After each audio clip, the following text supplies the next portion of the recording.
pleasure to welcome in Jet quarterback Geno Smith. How are you? Doing good. Very good to see you. Good. How are you? How do you handle weather like this? I mean, it's hot, it's humid. Yeah.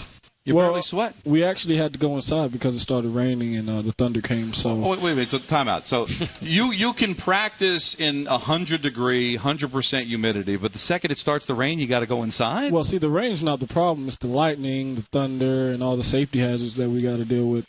Oh, so if there was no lightning, you practice? Of course, we'd be out there. Of course. Don's question is terrific. But let's get to the stuff people want to hear. What do you expect from yourself this year? This is your third year. Yeah. You have a new receiver in Brandon Marshall. Eric Decker is here. You've got weapons. You've got a nice running game. Defense looks terrific. What do you expect from you this year? You know what? I expect to do well. I expect to do very well, but I also expect to lead, and that's my goal, to lead on a daily basis, and nothing more, nothing less. I think we have the ability with the guys on this team, with the staff that we have, with the guys in the front office to do great things.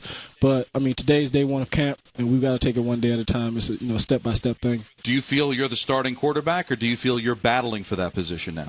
I think, I know I'm a starting quarterback, but every day I'm battling. Every day I'm battling, no matter what. I'm battling against the guys in the same room with me. I'm battling against myself. I'm battling against the defense. And I think that's going to make – the competition is going to make us all better. I've heard, and I don't necessarily know that this is true, but I've heard a lot of people say that Geno Smith hasn't taken football in the offseason that seriously, right? Like, February, March, that's April. Not true. Is that not true? Of course not. Of course not. Anybody who, maybe it's because I don't post things on social networks and do all that thing, but, I work out on a daily basis. I train, I study, I do all those things. I reach out. I went to Tom House and spent a month in California and, was training every single day in California at USC. So, that's the furthest thing from the truth. We live in a statistic-driven world, so everybody's going to look at your stats and say whether you improved or took a step back. But it's a feel thing. Did you feel like you were a better quarterback last year than the year before? Yes, most certainly. And I feel the same way now. And I think that's just the process of quarterbacks. It's a skill. You're not playing off talent alone. You have to develop the skill. And that's the process that I'm continuing to go through. And like I said, I feel better. I feel like I'm becoming more and more comfortable with the offense and with my surroundings with the more reps that I get. Have you become best friends with Brandon Marshall yet? You know what, man? I had met him, when I got drafted, and I met him and we talked briefly. But from the moment that he was traded to our team, he and I have been close, man. We've gotten to know one another, and that goes for the entire group. He's doing a great job of leading those guys. He and Deck, and we're all on the same page. And, we're just trying to set the standard high right now and continue to work. How hard is it, though, to come into your third year and just see everything be different? With a new coach and new staff, is that a hard adjustment for you? You know what? At first, before I got to know the staff and everything, I thought it would be because anytime there's change, you never know what to expect. But it's been a smooth transition. Coach Bowles is great. Mike is great. And, our entire staff is filled with guys who know exactly what they're doing. And their job is to put us in a position to win games, and that's what they're going to do. Is it too early to know what Todd Bowles is as a head coach in this league? Do you need to learn more, or do you kind of have a feel for what he is? I believe I have a feel for it. I believe our team does as well, and I think we'll carry on the mantra of Coach Bowles. And he's a guy who's all about winning. He preaches competition every single day. We compete. We competed for about 2.5 hours today, and it was all good, clean competition. And he wants to win so badly, and we want to do it as well. Do you sense any huge difference from an offensive perspective from Todd Bowles being the head coach as opposed to Rex Ryan? You know what? I actually don't even think about that. I don't even see it that way. Rex was a good coach.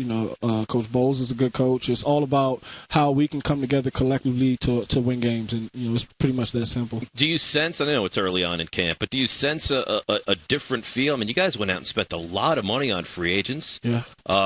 You added weapons now for you. Is there a sense of, man, we've got it? We're heading in the right direction now? Well, I think we have the swagger, but we've got to, like I said, we've got to take it step by step, and we've got to work hard. And it's on us as leaders to make sure that everyone is, making sure that their mindset is to get better every single day. Not thinking ahead, not thinking about what's in the future for us. We're stuck in the right now. And, like I said, we finished up the first day of camp. We had some positives on the offensive side, some negatives, and we've got to watch the tape and, break it down and figure out where we need to get better. And those are all the things that we're focused on right now. Talking to Geno Geno Smith getting ready for the 2015 season. Of course, the biggest thing is turnovers. I mean, you'd admit that you got to cut that down. Yeah. But how much of that was you needing to mature and not make those mistakes, and how much of it is the lack of weapons and injuries too? I mean, Decker wasn't 100% pretty much all year, so will adding the weapons automatically cut down on the turnovers, or is there still something you need to do to make that happen? Well, last year I cut them down, but still not enough. Mm-hmm. And whatever the reason is, it's always on me. It's always on me as the quarterback. So, of course, I've got to take care of the football. Of course, I've got to do those things. And, I'm mindful of it, and I plan on doing that. Well, what's the one thing that you would say, guys, I have to do this? Like, this is the thing that I have to do to be successful in this system. Well, first of all, I have to trust the guys around me. I have to trust my coaches. I have to trust the offensive line. I have to trust my wideouts. And then I have to lead. I believe I have a lot of natural ability, but it all comes down to how I can lead this group, how we can come together and bond and gel as an offense and as a team. And then once we get out there on Sundays, how do we perform? How do we step up to the plate? You see what Tom Brady is going through with the suspension. And I'm not going to ask you specifically about Tom because you're focused on your own team. But when you see something like that happen, do you as a quarterback now say, I need to be more in the know? I need to find out what's happening around my team, because if I ever get accused of something like that, I want to make sure I know what's going on the sidelines. Are you a little bit more aware of that now? You know what? I haven't thought of it like that, but that's something that, definitely, keep an eye on, because those things are very critical. And no matter what happened, you got to be on top of it. So, I don't want to speak on that situation, but, you definitely want to be on top of everything as a quarterback. I think that's your job. You have to know what's going on.